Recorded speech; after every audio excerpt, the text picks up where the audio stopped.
Tuesday morning started like every Tuesday morning. I packed Ethan's lunch. Turkey sandwich, apple slices, those cookies he liked shaped like dinosaurs. He was at the table doing last-minute math homework, pencil moving in that careful way 10-year-olds write. Dad, what's 7 times 8? What do you think it is?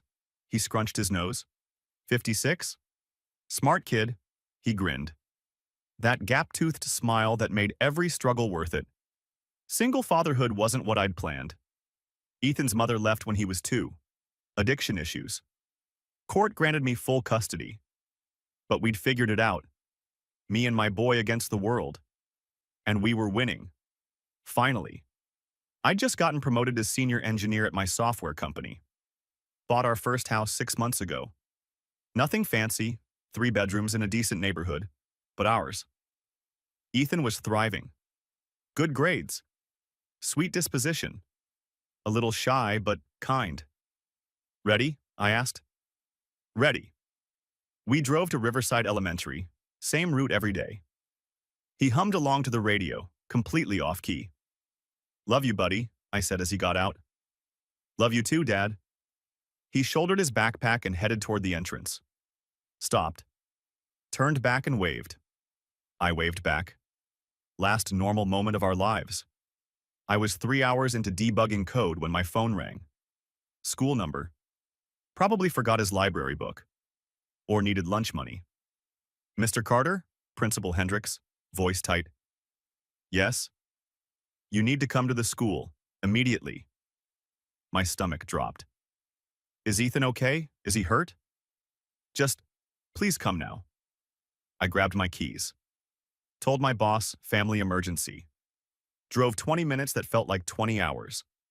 The parking lot was normal, no ambulances. That was good, right? But when I walked through the main doors, I saw them. 2 police cars outside the office. My heart stopped. I ran to the office, burst through the door. Ethan was sitting in a chair. 2 uniformed officers standing nearby. Principal Hendricks looking stressed. And there, standing by the window like he belonged there, was my brother Ryan. Detective Ryan Carter. 12 years on the force. The family's pride and joy. Ethan, I rushed to my son. He looked up at me, face red, eyes swollen from crying. Dad, what's happening? Why are the police here? I don't know, buddy. I looked at the officers, at Ryan. What is going on? The older officer stepped forward. Mr. Carter, I'm Officer Davis. We need to bring Ethan in for questioning regarding a theft report. Theft? He's 10 years old. Sir, we understand this is upsetting. What did he allegedly steal? Ryan finally spoke. A gaming console, from my house. I stared at him. You called the police on your nephew? I filed a report. They followed up. For a gaming console? Are you serious? Officer Davis pulled out handcuffs. Ethan, we need you to come with us to the station. You're not putting handcuffs on him. I moved between them and my son. Sir, it's procedure for any felony theft. He's 10. Dad? Ethan's voice, small and terrified. Ryan looked at me. Wouldn't meet my eyes. Jake, just let them do their job. Their job? You did this, Principal Hendricks intervened. Perhaps we can do this quietly. But it was too late. Officer Davis gently moved me aside. Ethan Carter, you're being detained for questioning. You're not under arrest, but you need to come with us. He pulled out the handcuffs. Please, I begged. Please don't do this to him. Dad, Ethan started crying. Dad, I didn't do anything. They put the handcuffs on my 10-year-old son in the school office, where other kids could see through the glass door, where parents picking up sick children watched in horror, where everything fell apart. I'm coming with you, I said. You can meet us at the station, sir. Like hell. Mr. Carter. Officer Davis's voice hardened. You can drive separately or we can have another conversation. Your choice. I looked at Ethan, at my boy in handcuffs, shaking. It's okay, buddy. I'm right behind you. Right behind you. They walked him out, through the school lobby, past the third-grade classrooms where kids pressed their faces against windows, past parents who pulled out phones, Past the entire world watching my son be treated like a criminal. I followed, numb. Saw Ryan get in his car, wanted to scream at him, wanted to understand. Instead, I got in my car, called my friend Marcus. Lawyer. Thank God. Marcus. Police took Ethan. False theft accusation. I'm following them to the station. Don't let them question him without representation. I'm on my way. 20-minute drive. Ethan was in a police car ahead of me. I could see the back of his head. My son, my boy, in handcuffs, because of my brother. Growing up, Ryan was the golden child. I was not. He joined the police academy at 22. Everyone celebrated. Dad threw a party. Mom cried happy tears. I became a single father at 25. Custody battle, ex-wife's addiction. Everyone was concerned. Ryan made detective at 30. More celebrations, promotions, commendations. I worked my way up in tech with a toddler at home. Nobody threw parties, but I'd done it. Built a career, bought a house, raised a good kid alone, and recently I'd started doing well. Really well. Promotion. Raise. New house. Ethan getting straight A's. 2 weeks ago, we'd had dinner at my parents' house. Ryan was there with his wife Amber and their son Derek. Derek was 12. Ethan looked up to him. Ryan had been bragging about closing a major case. Everyone listened, impressed. I'd mentioned my promotion. Senior engineer, significant raise. Dad barely looked up. That's nice, Jake. Ryan, tell us more about the investigation. Mom had turned to Ethan. Sweetie, maybe you should be more like your cousin Derek. He's very responsible. Ethan had gone quiet, hurt showing in his eyes. I'd made an excuse and left early. Had that dinner triggered this? Was Ryan really that petty? At the station, they took Ethan to an interrogation room. Marcus arrived. Don't let them question him without me present. We fought for 20 minutes, finally got in the room. Ethan sat at a metal table, still in handcuffs. A detective I didn't know across from him. Not Ryan. He had enough sense for that at least. Can you remove the handcuffs? Marcus demanded. Once we've completed the interview. He's 10. Remove them now. The detective sighed. Unlocked the cuffs. Ethan immediately grabbed my hand. Dad, I didn't steal anything, I promise. I know, buddy, I know. The detective, name tag said Morrison, opened a folder. Ethan, do you know why you're here? Ethan shook his head. Your cousin Derek reported that his gaming console went missing. A PlayStation 5, worth about $400. I didn't take it. Derek says it disappeared after the family dinner 2 weeks ago. You were there, correct? Yes, but I didn't go in his room. I stayed in the living room the whole time. Derek found this in your backpack. Morrison slid a piece of paper across. That's your handwriting? I looked. It was a note. Ask Derek about trading games. That doesn't prove anything, Marcus said. My client discussing games with his cousin isn't evidence of theft. Detective Ryan also reported that Detective Ryan is the plaintiff's uncle, Marcus interrupted. There's a clear conflict of interest here. He was the reporting party. We're conducting the investigation. By handcuffing a 10-year-old at school? Morrison's face hardened. We take theft seriously. So do I, which is why I'm asking. Do you have any actual evidence? Console found at the residence? Purchase receipts? Pawn shop records? We're in the process of investigating. You already searched their house, didn't you? Today? Consent search? I realized with horror, they'd gone to our house, while I was here. With Mr. Carter's verbal consent, yes. And you found nothing, because there's nothing to find. Morrison didn't respond.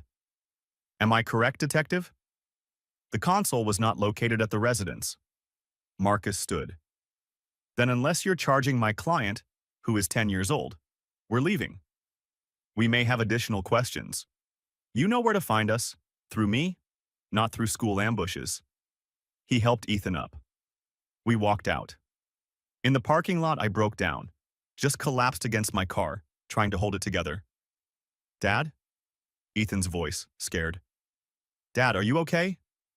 I pulled myself together. For him. Yeah, buddy, I'm okay. Let's go home. Marcus squeezed my shoulder. I'll follow you. We need to talk. At home, Ethan went straight to his room. Didn't want lunch. Didn't want to talk.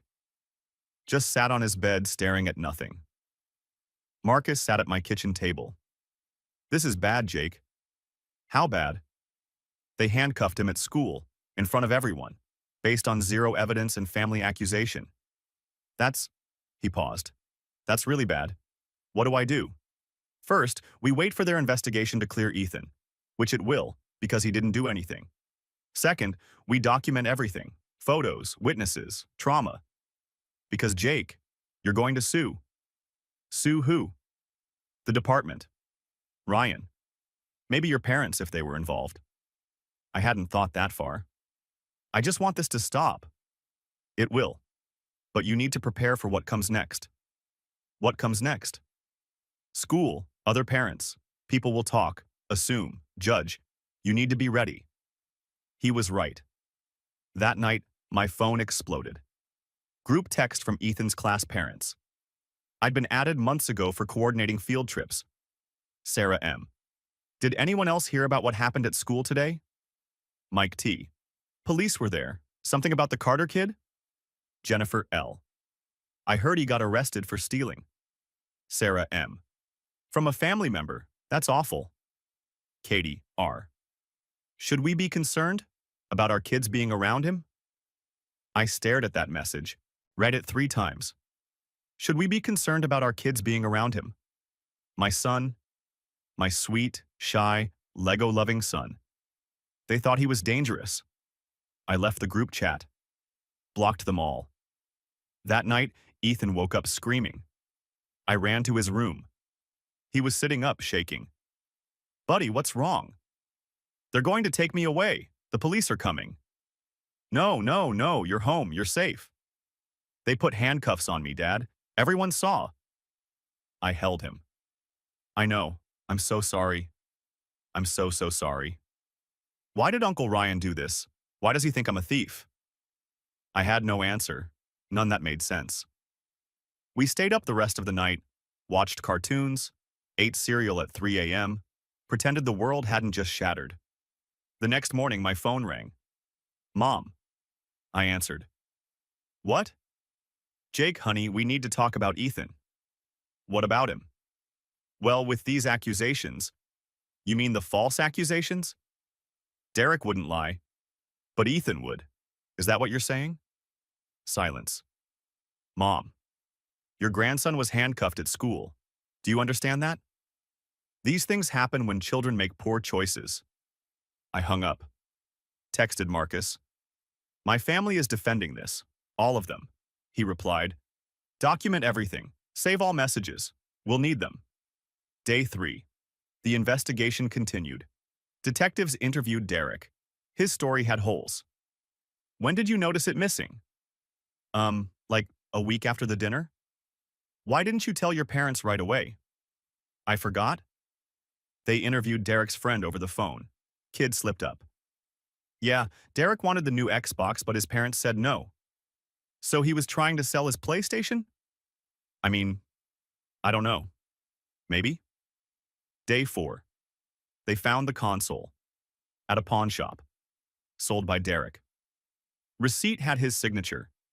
He'd blamed Ethan to cover up selling it himself. To buy a newer gaming system his parents had refused to purchase. And my brother, detective for 12 years, had believed his son without question. Hadn't investigated properly. Had used his badge to have my son arrested. Because he thought Ethan was guilty. Because he thought I was raising a criminal. Because he'd never respected me. Never seen me as an equal. And when his son pointed a finger at my son, he'd believed it without hesitation. They called me on day 4. Case closed. Ethan cleared. Mr. Carter, we apologize for the inconvenience. Inconvenience? You traumatized my child. Detective Ryan's complaint was filed in good faith. He's a detective. He should know better than to file charges based on his son's word alone. Internal Affairs will review his conduct. You bet they will. Because I'm filing a formal complaint. Against Ryan. against everyone involved. I hung up, called Marcus. They found the console. Derek sold it. Ethan's cleared. Good. Now we go nuclear. What does that mean? It means we destroy everyone who did this to your son. Legally, systematically, completely. I thought about Ethan's nightmares, the group chat, the whispers at school, the look on his face when they put handcuffs on him. Tell me what to do. First, we get Ryan on record. Get him to admit why he really did this. How? Invite him over. Record him. One-party consent state, you don't need his permission. And then? Then we take everything we have, the recording, the evidence, the trauma, and we file complaints. Police department, bar association, school district, everywhere. My father's a lawyer. My mother works in schools. I know. We're going after them too. I should have felt guilty, should have hesitated. But all I felt was cold, crystalline rage. They'd hurt my son. Now they'd learn what happened when you came after a father's child. Let's do it, I said. Let's burn it all down. Day 2 after the handcuffs, I took Ethan to school. Mistake. We walked through the parking lot and every conversation stopped. Parents stared. Some pulled their kids closer. One dad, Brad, coached Little League, actually crossed to the other side of the walkway. Ethan noticed. Dad, why is Mr. Brad avoiding us? Because people are idiots, buddy. Inside, it got worse. Kids whispered, pointed. One girl, Ethan's friend since kindergarten, turned away when he waved. His teacher, Mrs. Palmer, overcompensated with aggressive kindness. Ethan, so great to see you. How are you doing, champion? Like he'd survived cancer, not a false accusation. I left him there. Felt like abandoning him to wolves. At work, I couldn't focus. Checked my phone every 5 minutes. Lunchtime, Principal Hendricks called. Mr. Carter, we need to discuss Ethan's situation. What situation? He was cleared. Well, the investigation is still technically ongoing. No, it's not. They found the console. Derek sold it. Pause. We weren't informed of that. Maybe call the police department instead of assuming my kid's guilty. Mr. Carter, I understand you're upset, but some parents have expressed concerns. Concerns about what? About their children's safety around Ethan. I laughed. Actual bitter laugh. You're joking. Several parents have called. They're worried about the theft allegations. False allegations that were proven false in 3 days. I understand, but perception matters. For Ethan's own well-being, perhaps voluntary leave until things calm down. You're suspending him. Not suspending, suggesting a cooling-off period. Because other parents can't Google innocent until proven guilty? Mr. Carter, I'll pick him up in 10 minutes, and I'm transferring him to a school where the principal has a spine. I hung up. Found a new school by end of day. Better district anyway. Ethan could start Monday. But the damage was done. He barely spoke the whole weekend. Sunday night, Mom called. I let it go to voicemail. Jake, honey, your father and I think we should all sit down and talk. This situation with Ethan has gotten out of hand. We're family. We need to work this out. Please call me back. I deleted it. Marcus texted, ready for the family ambush tomorrow? As ready as I'll ever be. Remember, record everything. Let them talk. The more they say, the more rope they have. Monday morning, 10 a.m. My parents' house. I arrived with my phone recording in my jacket pocket. Marcus was meeting me after, said it was better if I went alone first. More honest responses, Dad answered the door. Robert Carter, attorney for 38 years. Salt and pepper hair, expensive suit even at home. Jake, thank you for coming. Inside, Mom was in the living room. Patricia Carter, elementary school counselor for 18 years. The Caring Professional Act was already activated. Ryan was there too, with Amber and Derek. Derek looked miserable. Good. Sit down, Dad said. Not a suggestion? I sat, kept my hand near my pocket. Phone recording, Dad started. This situation has spiraled out of control. You mean Ryan filing false charges against his nephew? It wasn't false when filed, Ryan said. Derek reported theft. I investigated. You had him handcuffed at school without evidence.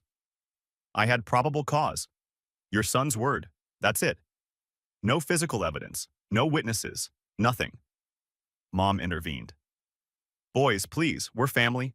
Let's not attack each other. Family, I looked at her. Family doesn't call the cops on 10-year-olds. Ethan needed to learn. Learn what? He didn't do anything. Derek spoke up. Small voice. I'm sorry, Uncle Jake. I looked at him. 12 years old. Scared. I softened slightly. Derek, why did you lie? He started crying. I wanted the new Xbox. Dad said no. So I sold my PlayStation and blamed Ethan because why? He looked at Ryan, then back at me. Because Dad always says your family is messy, that Ethan doesn't have a mom, that you don't discipline him right. I thought he'd believe me. The room went silent. I turned to Ryan slowly. You told your son my family is messy? Ryan's face reddened. Jake? That I don't discipline Ethan, right? I didn't mean... What did you mean exactly? Amber put her hand on Ryan's arm. Warning. But he was already spiraling. You want the truth? Ryan stood. Fine, yes. I thought Ethan might have taken it. Because you're raising him alone. No structure, no mother. You're stretched thin, trying to work and parent. Kids without proper supervision act out. Proper supervision? I stood too. Ethan has straight A's, perfect attendance, has never been in trouble once. Meanwhile, your son just committed fraud and filed a false police report. But tell me more about supervision. That's different. How? How is it different? Derek made a mistake? And you assumed Ethan was a criminal. Not a mistake. A criminal. Dad tried to mediate. Jake, Ryan was doing his job. His job? Dad, he's a detective. He knows how investigations work. But he skipped every protocol because it was convenient to believe his son over mine. You're being dramatic, Mom said. Boys make mistakes. Derek apologized. It's time to move forward. Move forward? Mom, do you know what Ethan asked me last night? She waited. He asked if I still loved him. Because if his own uncle thinks he's a thief, maybe he is one and doesn't know it yet. Mom's face crumpled. Oh, Jake? Your 10-year-old grandson thinks he might be a bad person because his family assumed the worst about him. And you want me to just move forward? What do you want? Dad asked. Lawyer voice. Negotiations. I want Ryan to admit he screwed up, that he let bias and jealousy cloud his judgment, that he used his badge to punish my son for my success. Ryan's eyes went cold. Jealousy? You think I'm jealous of you? You filed charges the week after I bought my house. That's a coincidence. Is it? Because at that dinner I mentioned my promotion, and Dad barely acknowledged it. But everyone celebrated your closed case. Again. Not everything is about you, Jake. No, but this is. You couldn't stand that I was finally doing well. Single dad, messy situation, and still bought a house before you did. Still got promoted. Still raised a better kid than yours turned out to be. Ryan lunged. Amber grabbed him. Don't. I didn't move. Let the recording capture his rage. Dad stepped between us. Both of you, enough. I'm done here, I said. Headed for the door. Jake, wait. Mom followed. Please. Don't let this destroy our family. You destroyed it when you assumed Ethan was guilty. We didn't... I pulled out my phone. Showed her Facebook. Her post from 3 days ago. Praying for wisdom in dealing with family struggles. Some situations with young relatives require tough love and professional guidance. Family? First, tough choices. Comments from her teacher friends. Dozens. All understanding. All assuming. You told everyone, I said quietly. Your professional network. Other educators. You violated Ethan's privacy to make yourself look... What? Like a concerned grandmother? I didn't name him. Everyone knows who you mean. Mom, you work in schools. You know how this spreads. Ethan will be starting fresh at a new school and your post might follow him there. Her face went white. Delete it, I said. Now. She pulled out her phone. Deleted it with shaking hands. I'm sorry. I didn't think. No, you didn't. I left. In my car, I stopped the recording. 11 minutes. Ryan admitting bias. Mom's public post. Derek's confession about Ryan's comments. All of it. I texted Marcus. Got it? All of it. Good.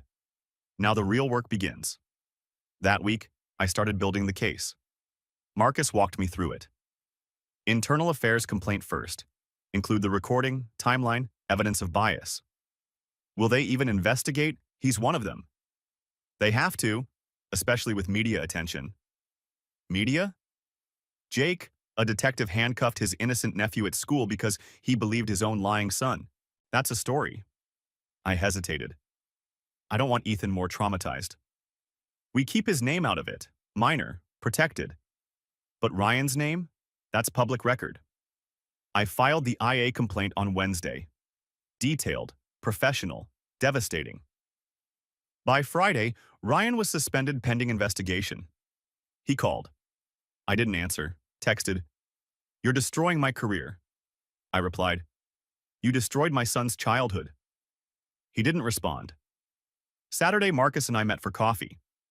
Next steps, your father. What about him? He gave you legal advice during the investigation, as an attorney. But his son was the investigating officer. That's a conflict of interest, potential bar violation. You want me to report my own father? I want you to hold him accountable. He used his legal status to pressure you, to intimidate, to protect Ryan. That's ethics violation territory. I thought about Dad's voice. As an attorney, I advise you to cooperate fully. Do it, I said. And your mother. What she did, posting publicly about Ethan's case while working as a school counselor, that's a FERPA gray area, maybe worse. Parents at her school won't trust her now? She's worked there 18 years. And in one Facebook post, she proved she can't be trusted with sensitive information. I should have felt guilty, should have hesitated. But I remembered Ethan's face, the handcuffs, the nightmares. File everything, I said. I want them to feel what Ethan felt. Marcus smiled. Not a happy smile, a predator's smile. Now you're thinking like a lawyer. 2 weeks after the handcuffs, Ethan started his new school. I walked him to class. He held my hand. Hadn't done that in a year. You okay, buddy? What if they find out? About before? They won't. And if they do, we'll handle it. Promise? Promise. His new teacher was younger. Kind. Didn't know our history. Welcome, Ethan. We're so glad to have you. He managed a small smile. At pickup, he ran to me. Actual ran. Dad, I made a friend. His name is Lucas and he likes Lego too. I hugged him. That's great, buddy. Can he come over sometime? Absolutely. First time he'd asked for a playdate since the arrest. We were healing. Slowly, but healing. My family, though? They were about to learn what consequences felt like, because the investigation into Ryan was just beginning, and I had all the evidence they'd ever need. Internal affairs moved fast, faster than I expected. 2 weeks after I filed the complaint, they called me in for a formal interview. The investigator was a woman named Captain Morrison, late 40s. No-nonsense expression. She'd seen every type of cop misconduct imaginable. Mr. Carter, thank you for coming in. I've reviewed your complaint and the evidence you submitted. And Detective Ryan Carter violated approximately 7 departmental policies, at minimum. She laid out photos on the table, screenshots of my recording transcript, timeline of events, Derek's confession. He conducted an investigation involving a family member without recusal. He filed charges based on hearsay from his minor son. He authorized a school detention without sufficient probable cause. He failed to conduct even basic investigative follow-up before escalation. What happens now? Formal disciplinary hearing. He'll have union representation. But Mr. Carter? She leaned forward. This recording where he admits to bias and jealousy? That's career-ending. Good. She studied me. You understand he'll lose everything? Pension reduced? Future employment in law enforcement impossible. This will follow him forever. He handcuffed my 10-year-old son at school because he resented my success. He deserves everything coming to him. Fair enough. She closed the folder. We'll be in touch. I left feeling lighter than I had in weeks. Marcus was waiting in the parking lot. How'd it go? She said career ending. Excellent. Now, your father. I filed the state bar complaint yesterday. That fast? Strike while the iron's hot. I documented every instance where Robert identified himself as an attorney while pressuring you during Ryan's investigation. Conflict of interest. Using his legal status to intimidate. Attempting to influence the investigation through prosecutor contacts. Will they actually investigate? They have to.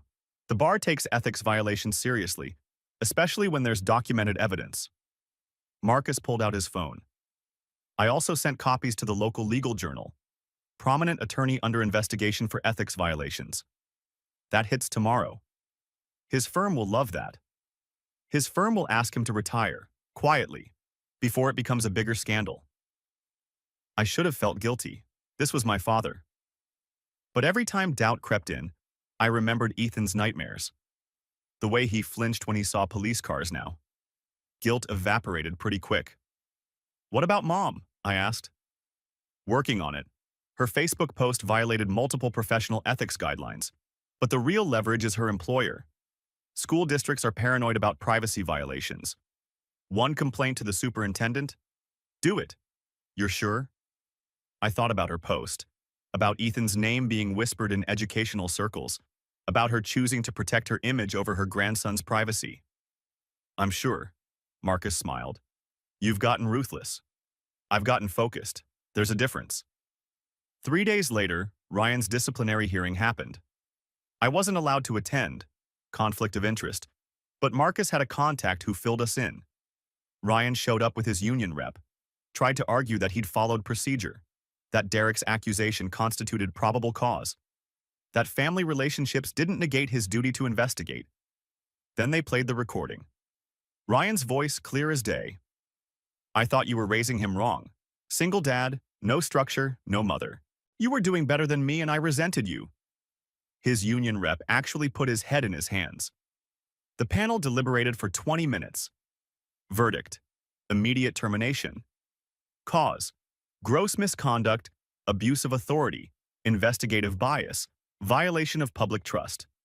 Ryan's 12-year career ended in a conference room on a Tuesday afternoon. He called me that night. I let it go to voicemail. You happy now? I lost everything. My job, my reputation, everything. Over a mistake, over family. You're destroying me, Jake. For what? Revenge? I saved the voicemail. Might need it later. Texted back. You destroyed my son first. This is just consequences. Week 3 brought Dad's reckoning. The state bar investigation moved slower than IA, but the legal journal article did its job. Prominent local attorney Robert Carter under ethics investigation for alleged misconduct in family member case. His law firm, Henderson and Associates, called an emergency partners meeting. Dad had been a partner for 20 years, brought in major clients, respected. But ethics investigations? Those were PR nightmares. They asked him to resign. For the good of the firm. He refused, insisted he'd done nothing wrong. I was acting as a father, not an attorney. You identified yourself as counsel. You gave legal advice. You contacted prosecutors. You can't have it both ways, Robert. The bar agreed. 2 months after I filed the complaint, they issued their finding. Attorney Robert Carter violated rules of professional conduct regarding conflict of interest, improper ex parte communications with prosecutors, and using professional status to intimidate family member in active investigation. Recommended discipline: 2-year suspension. For a 67-year-old attorney, 2 years was effectively disbarment. He'd never practice again. Henderson and Associates made the resignation non-negotiable. He left on a Friday. No party, no farewell. Just a box of personal items and 40 years of reputation in ruins. He called me once. I hope you're satisfied. Not yet, I said. But getting there, hung up before he could respond. Mom's situation took longest to develop. School districts move like glaciers. But Marcus had connections, knew which superintendent to contact, which school board members to CC. Patricia Carter, counselor at Madison Elementary, posted publicly about a family member's legal case while it was under investigation.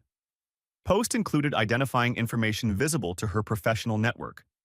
Constitutes violation of student privacy protocols and professional ethics guidelines. The district launched an investigation, interviewed parents, reviewed her social media, found more posts, vague ones but enough to establish a pattern.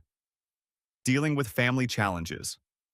Sometimes the people closest to us need the hardest truths. Praying for wisdom with difficult young relatives. Each one was carefully worded, deniable. But everyone who knew her knew what she meant. The district offered her a choice, resign or face termination proceedings. She fought it, hired a lawyer, claimed protected speech. Family matters, not professional. The district wasn't interested in legal battles. They scheduled a termination hearing. I attended, public record, sat in the back row while they laid out the case. Facebook posts, parent testimonies, violations of counselor ethics. Mom's lawyer argued context, stressed employee, seeking support. No names used. Then the district's lawyer pulled out parent affidavits. 6 parents from her school testified that they'd heard her discussing my grandson's theft arrest in the teacher's lounge, at a PTA meeting, during a parent-teacher conference where she'd been covering for another counselor. She'd used my son's trauma as gossip fodder, as a cautionary tale, as proof she knew how to handle troubled children. The board voted unanimously, termination for cause, effective immediately. 18 years, gone. She saw me as she left. We locked eyes across the room. She looked broken, defeated. I felt nothing. That evening, all 3 of them showed up at my house. I watched through the window as they got out of Dad's car. Ryan looked hollow. Dad looked angry. Mom looked devastated. They knocked. I didn't answer. "Jake!" Ryan shouted. "We know you're in there." Ethan came downstairs. "Dad? Who's that?" "Nobody important." More knocking.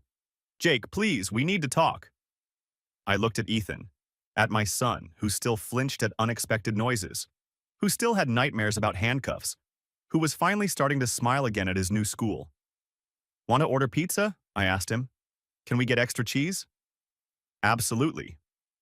The knocking continued for 5 more minutes, then stopped. Through the window, I watched them leave. 3 people who'd spent their lives judging me, dismissing me, assuming the worst about my son.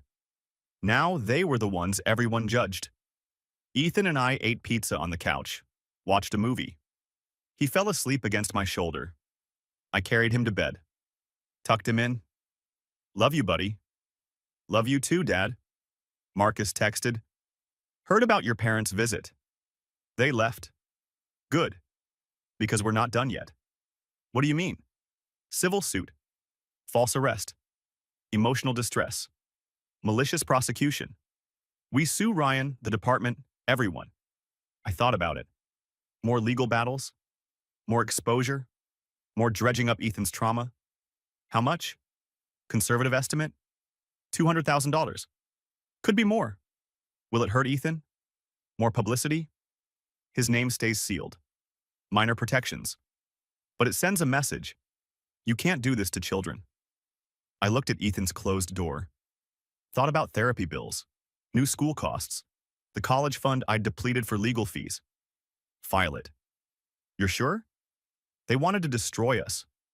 Now they get to pay for it. Literally. Marcus sent back a thumbs up. That night, I couldn't sleep. Sat on the porch with coffee at 2 a.m. A car pulled up. Ryan, alone. He got out slowly, looked terrible, unshaven, wrinkled clothes. "Jake? You should leave. I need to say something, please." Against my better judgment. "You've got 2 minutes." He sat on the porch steps, kept distance between us. I destroyed my life. I know that. Lost my career, my reputation. Amber's talking about divorce. Derek's in therapy. Dad's not speaking to me. Mom blames me for her job. And? And I deserved it. All of it. What I did to Ethan, putting him in handcuffs, accusing him, humiliating him, that was unforgivable. Then why'd you do it? He was quiet for a long time. You want the real reason? Yeah, I do. Because you were always the screw-up, the one who got a girl pregnant, the single dad struggling, the cautionary tale mom used at family dinners. And I was the golden child, the cop, the success story. I know all this. But then you started succeeding anyway, without their approval, without their help. You bought a house, got promoted, raised a good kid alone. And I couldn't handle it. That you did it without them. That you were better than me despite everything. He looked up, eyes red. So when Derek said Ethan stole something, part of me wanted it to be true. Because then you weren't perfect. Then I could still be the better brother, the better parent, the better son. That's pathetic. I know. You ruined my son's life because you needed to feel superior. I know. We sat in silence. I'm sorry, Ryan said finally. I know it doesn't matter. Doesn't fix anything. But I'm sorry. You're right. It doesn't matter. He stood. I'm moving. Amber's kicking me out, taking Derek to her parents' place. I'll be gone by next week. You won't have to see me. Good. He walked to his car, stopped. For what it's worth, Ethan's a great kid. Better than Derek. Better than I deserved for a nephew. You did good, Jake. Better than any of us. He drove away. I sat there until dawn, thinking about family, about consequences, about justice, about whether revenge and accountability were the same thing. Decided they were, at least in this case. The civil lawsuit took 8 months. Ryan's lawyer tried every delay tactic, continuances, discovery disputes, settlement offers that were insultingly low. $20,000, Marcus said, showing me the offer. They're hoping you'll take it and go away. Counter with 200. They'll never. Then we go to trial. Let a jury hear how a detective handcuffed his innocent nephew out of jealousy. We went to trial. 3 days. Small courtroom. Ryan looking diminished in a cheap suit, his lawyer grasping at straws. Detective Carter made an error in judgment, but it was not malicious. Marcus destroyed that argument with the recording. Ryan's own words, "You were doing better than me, and I resented you." The jury deliberated 4 hours. Verdict: $185,000 in damages. $50,000 in punitive damages against Ryan personally. Another $35,000 against the department for inadequate supervision. Total, $270,000. Ryan's face went gray when they read it. He'd never pay the $50,000. Would probably declare bankruptcy. But that wasn't the point. Outside the courthouse, a reporter approached. "Mr. Carter, how does it feel to win?" "It feels like my son can finally move forward." "Do you have any message for your brother?" I thought about it. About everything we'd lost. Everything he'd destroyed. Actions have consequences. He learned that the hard way. That clip played on local news that night. Ethan saw it. "Dad, is it over?" "Yeah, buddy, it's over." "Do I have to see Uncle Ryan again?" "Not unless you want to." "I don't." "Then you won't." He hugged me. "Thanks for protecting me." Always. 6 months after the verdict, life had settled into something resembling normal. Ethan thrived at his new school, made friends, joined robotics club, laughed again. Really laughed. The nightmares stopped around month 4. The flinching around police officers took longer, about 7 months. But eventually that faded too. His therapist said he was remarkably resilient. I think he just had no choice. I used part of the settlement money to set up his college fund. The rest went to paying off legal fees and buying him something he'd wanted forever. A massive Lego Death Star set. We built it together over 2 weeks. Didn't talk about the case, didn't talk about family, just built. "Dad, Are Grandma and Grandpa bad people? I thought carefully. No, but they made bad choices, and they hurt you. So we're keeping our distance. Will we ever see them again? I don't know. Maybe when you're older, if you want to. Okay. He went back to building. Question answered. Moving on. Kids are better at that than adults. 1 year after the handcuffs, I got a letter. From Mom. Handwritten. 4 pages. Jake, I don't expect you to read this. I wouldn't blame you if you threw it away, but I need to say it anyway. I failed you. As a mother. As a grandmother to Ethan. I chose loyalty to Ryan over protecting an innocent child. I spread gossip instead of offering grace. I made Ethan's trauma about me instead of about him. I lost my job, my reputation, my relationship with you and Ethan. I deserve all of it. Your father and I separated. He couldn't accept responsibility for his part. Kept blaming you for overreacting. I finally realized we raised Ryan to think he was invincible. We raised you to think you were invisible. That was wrong. I don't know if you'll ever forgive me, but I want you to know. I see it now. What we did. How we failed you both. If you ever want to talk, I'm here. But I understand if that never happens. I hope Ethan is healing. I hope he knows his grandmother loved him, even when she failed to show it. Love, Mom. I read it twice, put it in a drawer. Didn't respond. Marcus asked about it over coffee. You going to answer? I don't know. Maybe someday. That's fair. She lost everything because of me. No, she lost everything because of her choices. Don't take that burden on. He was right. But some guilt lingered anyway. 18 months after the arrest, Ryan sent a Facebook friend request. I stared at it for a full minute. Then declined. Blocked him. He'd moved 3 states away. Working security at a mall. Divorced. Saw Derek every other weekend according to mutual family friends. His life was small now. Contained. Nothing like the golden child trajectory everyone expected. I should have felt satisfaction. Mostly felt tired. 2 years after everything, Dad died. Heart attack. Sudden. Mom called. First time I'd heard her voice in 18 months. Jake, your father passed. When? This morning. I know you two weren't speaking, but the funeral is Saturday. I'd like you and Ethan to come. I thought about it. About Ethan meeting these people again. About facing that family. I'll come, alone. Ethan's not ready. I understand. The funeral was small. 40 people.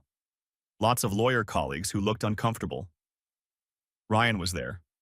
We didn't speak. Didn't make eye contact. Just existed in the same space. At the reception, Mom approached. Older, grayer, smaller somehow. Thank you for coming. He was still my father. He regretted everything, at the end. Told me to tell you that. Okay.